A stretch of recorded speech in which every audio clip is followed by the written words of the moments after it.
Yep, that's right. I mean, there are laws that apply to it, but There are laws that are a little bit here, a little bit here. There's no actual one official regulation or licensing for this particular industry, and our quest, as I told you, is to have an official license and regulation. great. Okay. Yeah, that's great. Thanks a lot. Thank you. Well, we're here again at the Chorus Media Building, Q107, and we're not going on Q107 today because we did that last week. We're going on the John Oakley Show, AM 640, to talk a little bit about the company and to talk about having it licensed and having this particular industry and the waste which is generated from these scenes officially regulated, and the whole industry in itself entirely, just bringing public awareness to it, to people in Toronto, about licensing this particular industry, because it's important. It's important to the safety of the citizens of Toronto. It's important to the safety of any community, wherever you're living. So I'm just a little nervous right now, once again. You know how I am with media.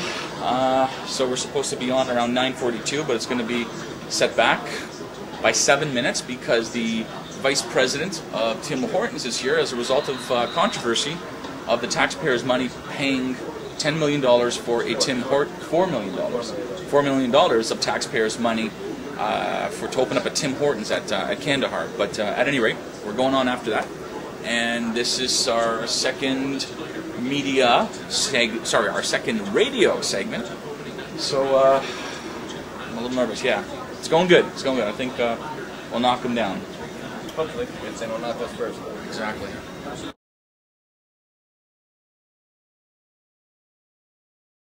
Joe, Taste of Home. Whenever you want a taste of home, and maybe you've come to love fish and chips over the years, I'm talking about the authentic deal. I'm not just talking about fly-by-night sort of fast food manufactured stuff. Tim Hortons is great stuff, but also when it comes to fish and chips, Frank McNeese has got it going on at High Street. High Street in the Donwood Plaza, Don Mills. Now, Frank tells me, you know this trans fat thing, this whole idea of zero trans fat? Frank has gone to zero trans fat cooking oil. Zero trans fat cooking oil in his fish and chips, and the same great taste that you've come to know and love in Toronto over the last 25 years. I know because I tried it firsthand. Frank sampled it. I was the guy on Saturday who went there and said, let's see how it tastes. Couldn't tell the difference. Zero trans fat, that's good for you. That's the stuff you know. So it's a healthy diet. You've got great tasting fish and chips and zero trans fat. At High Street in the Donwood Plaza, Don Mills, open Tuesdays to Saturdays, fully licensed to eat in or take out. Easy to get to if you're taking out on the way home to the game or whatever the deal. Go along the DVP to Lawrence Avenue East, first set of lights. Head north on Underhill, 55 Underhill in the Donwood Plaza. World's greatest tasting fish and chips, and now with zero trans fat cooking oil. That's called High Street. Okay. So, hey. Crime scene, crime and trauma scene cleaners. Yes, sir. Okay. I'm going to tell you, I had a story last night. I'll share it quickly. And anyway,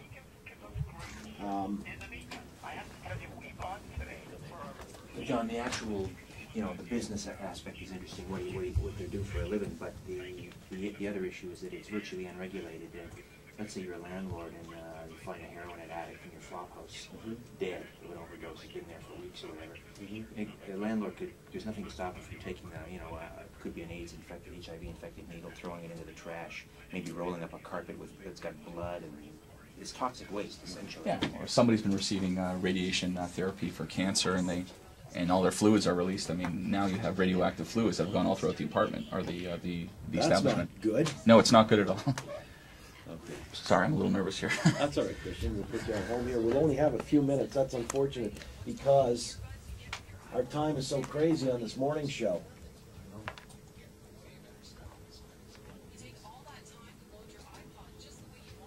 Excuse me, that's the cue. Don't be fooled. Don't be fooled. I never got the radio.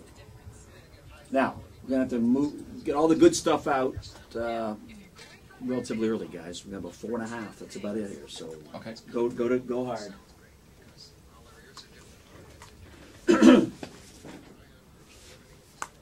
You're okay for deep breath. You got your head. You're all right with your level. Okay.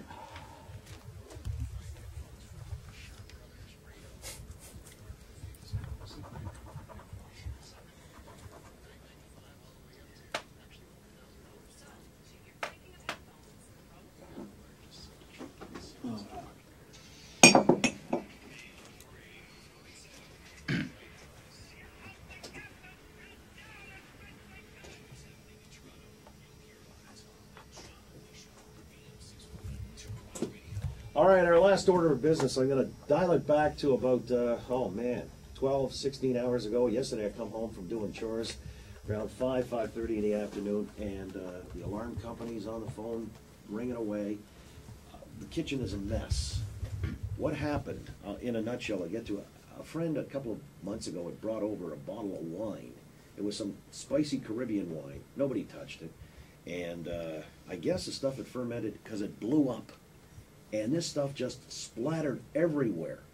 I won't go into detail except to say I couldn't call anybody on short notice to come and clean it. So I'm there 4 hours on the detail watching the Leaf game. For 4 hours I'm cleaning up the splatter, and I'm thinking, if this was a crime scene, how the hell would I have ever gotten this done in short order? You need a specialist. And we got a specialist in the studio.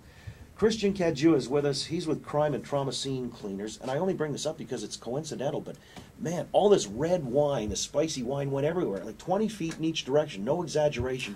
Wall ceilings, blew a little hole into the ceiling like a bullet. That was the force of this explosion of the bottle. I'm guessing it fermented or something. But, I mean, you face this on a daily basis. Yes, we do, John, on an ongoing basis, on a daily basis, where we encounter all types of situations, mostly unpleasant, from crime and trauma scenes, everything entailing a homicide or a suicide or human decomposition. You're cleaning up after dead bodies. We're the caretakers of death. We're death cleaners. This is exactly what we do. It's a lovely business card, death cleaners, but Canada's decomposition or contamination specialist. You go to school for this? Well, there is training which you can obtain through the Ontario Fire Marshal and Hazardous Materials, and courses which are issued through the Ministry of Labour and WSIB. But for the most part, it's an up-and-coming industry. It's unfortunate that our services are required here in the province of Ontario or Canada. Steady work? There's steady work, yeah. Needless to say, Is it dangerous work? I mean, it's extremely dangerous work. Really? As I tell the guy's dead. You're absolutely right. But everybody calls us up and then they want to come work for us because they think it's CSI and it's all this sensationalism. But for all intents and purposes, this is the worst job known to humanity. And there's nothing worse. And I challenge anyone to call us.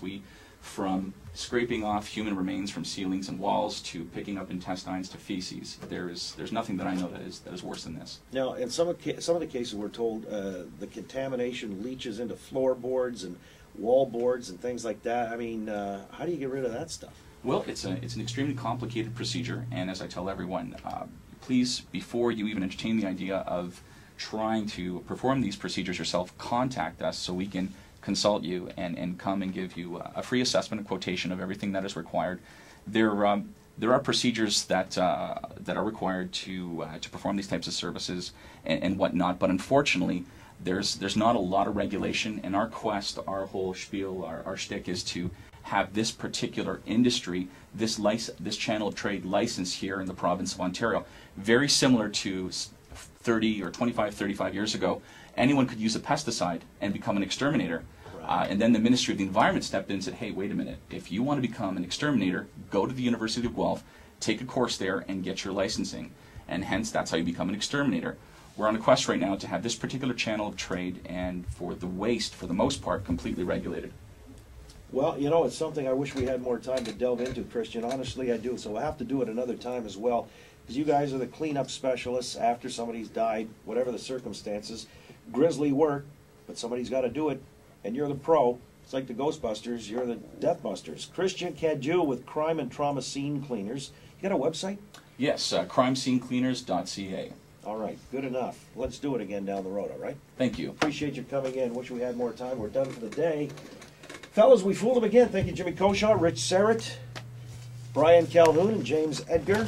Back at you, 5:30 in the AM. Look for you then. Have a great day. Coming up, Bromell with Tina Trajani on your home of the Leafs, AM 640, Toronto Radio. Yeah, wish we had more time. Oh, thank you. Either way, that was it was an honor to be here. No, it's cool. And I tell you, honestly, last night I was thinking about this kind of work, like how people clean up after there's so much splatter. Yeah.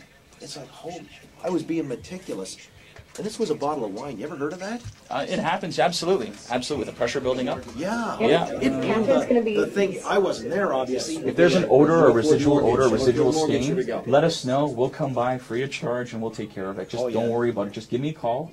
Honestly, I mean, I'm most sincere. Actually, Ryan Parker has got a really bad pee problem with one of his kitties, and we just finished a job where the lady had 70 cats, and they defecated and urinated all over the place. And we're in there with full spacesuits and taking care of that. But no, if it's causing a residual odor or any problem, just give me a shout. No, I'm good. You know Yeah, what? you know, As I say, I spent 4 hours last night, and I got the housekeeper in there doing the floors.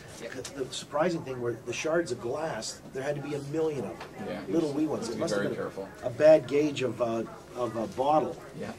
Guy brought it in from Jamaica or the Caribbean or something. Oh, I'm sure that happens. Anyway, Hey, Christian, sorry we're really short for time. No, We'll do it again. We'll, Absolutely, thank yeah, you. yeah. I really appreciate yeah, that. no, that's good stuff. That's So we'll great. keep the card. Yes. All right. Thank you, John. It was a Appreciate it. pleasure. All I right. mean that. Thank Cool. you.